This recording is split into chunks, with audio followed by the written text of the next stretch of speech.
Pregnant सास। जमाना कितना भी बदल जाए, इतना भी नहीं कि बहू घर आए और सास गर्भवती दिख जाए। देखो मीरा, माँ का पूरा ख्याल रखना है, उनसे अब काम नहीं होता है। क्यों, क्या हो गया है? तुम्हारी माँ तो हट्टी कट्टी दिख रही है, पूरी शादी में घोड़ी की तरह नाची है, अब क्यों काम नहीं होता उनसे? वो माँ प्रेग्नेंट है ना, बच्चा होने वाला है। मैं कभी भी भाई बन जाऊंगा इस साल के अंत तक। क्या बोल रहे हो? वो सर पर हाथ रखकर बैठ जाती है। यार, पहले क्यों नहीं बताया? कैसा मजाक है ये? झूठ बोल रहे हो ना? हाँ, झूठ बोल रहे हो ना? तभी ससुर की आवाज आती है। बहू, पानी गरम कर दे, तेरी सास को दवाई देनी है। समय पर दवाई ना दी तो परेशानी हो जाएगी। और हाँ, जरा काजू पीस कर दूध में मिलाकर ले आना। तेरी सास खुद से तो अपनी संभाल करेगी नहीं। हे भगवान, ये मैं क्या सुन रही हूँ? ये ससुर जी को क्या हो गया है? मैं क्या सोच कर आई थी? हाय रे, मैं तो किसी को मुंह भी नहीं दिखा पाऊंगी। अब ये रोना धोना बाद में करना, पहले गर्म पानी कर दो, माँ को दवाई देनी होगी।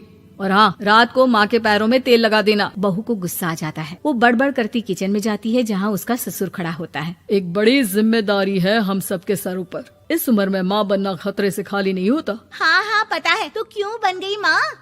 अरे खतरे से कम नहीं है तो क्या जरूरत थी लल्ला पैदा करने की? कैसी बात कर रही हो बहू? क्या तुम खुश नहीं कि घर में एक नया मेहमान आएगा, छोटे छोटे पैरों से पूरे घर में घूमेगा? पिताजी, ये हाथ जोड़े आपके, आप यहाँ से जाओ। ये शायरी बाद में बताना, अभी मैं पानी गरम करके थर्मस में दे देती हूँ।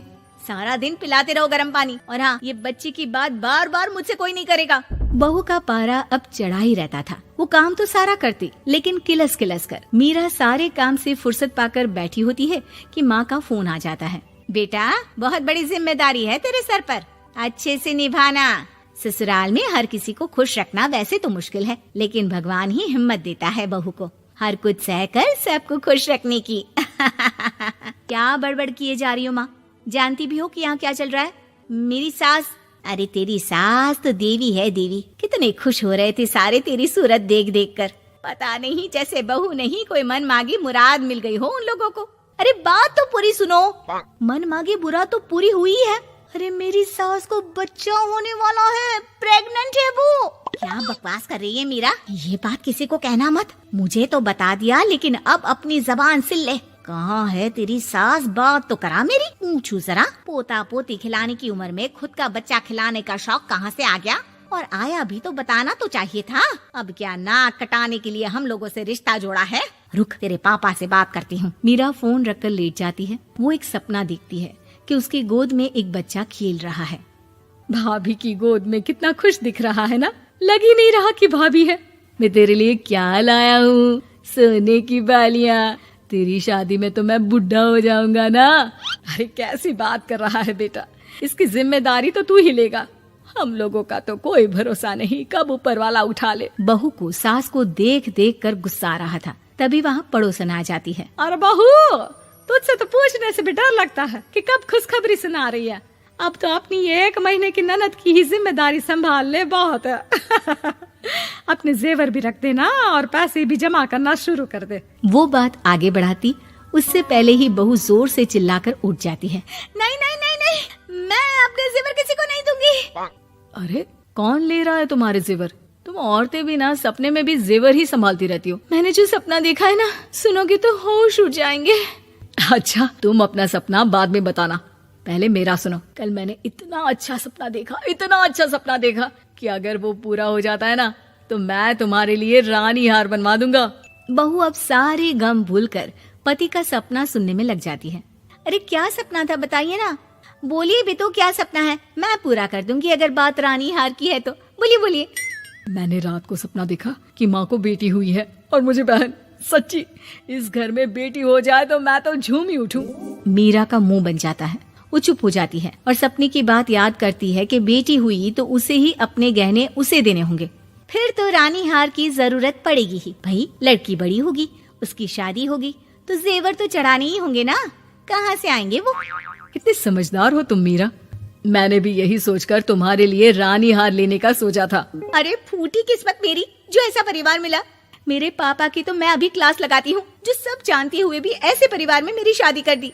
बहू पिता को फोन लगाने ही वाली होती है कि ससुर की फिर से आवाज आती है। बहू गरम पानी ले आ जल्दी, थर्मस में खत्म हो गया है। बाद में खबर लेती हूँ मैं पापा की, पहले सास को गर्म पानी दिया हूँ। बहू अभी किचन में काम कर ही रही थी कि मीरा के मम्मी पापा आ जाते हैं। वो हाथ में ढेर सारे फल लेकर आते हैं। मीरा के पिता मीरा के ससुर से कहते हैं, लीजिए भाई साहब, ये फल रखिए, बहन जी को खिला दीजिएगा। वैसे कैसी है उनकी तबीयत? बस पता तो है आपको, ऐसे वक्त में जो होता है बस वही सब। मुझे तो सुनकर बहुत गुस्सा आया था, लेकिन चलिए, भाग्य में जो है लिखा उसे कौन टाल सकता है। डॉक्टर को दिखाए? हाँ, बस डॉक्टर आने ही वाला है। अच्छा हुआ आप लोग भी आ गए। उतने में एक सुंदर सी लेडी डॉक्टर आती है। पेशेंट कौन है आप? अरे नहीं जी, मैं तो बहू हूँ इस घर की। मैं तो अभी सोच भी नहीं सकती पोता या पोती के बारे में। अभी तो मेरी सास ही। अरे चुप हो जाना, देख तो ले, डॉक्टर है ये, किसी के भी सामने गुस्सा फोड़ देती है। डॉक्टर कमरे में जाती है और थोड़ी देर बाद बाहर आ जाती है। पीछे से सास भी निकल आती है। हे भगवान, इतना दुख तो किसी को भी ना दे जितना मुझे दिया है। देखिए बहन जी, आप लोगों को तो ये सोचना भी नहीं चाहिए था। वही तो मैं भी कह रही थी कि आप लोगों के लिए तो सोचना भी गुनाह है, लेकिन अब पछताए होत क्या जब चिड़िया चुग गई खेत। डॉक्टर वहाँ से चली जाती है। मैं माँ नहीं बन सकती, मैं प्रेग्नेंट भी नहीं हूँ। ये कैसे? तुम तो बोल रही थी कि अरे वो गैस का दर्द था और पेट भी गैस से फूल रहा था। डॉक्टर ने चूर्ण दे दिया है, गर्म पानी से फांकना है। हाँ? मैं अभी लाती हूँ गर्म पानी। अरे मैं तो गीजर ही लगा देती हूँ। हाय रे, खुशी के मारे पागल ना हो जाओ।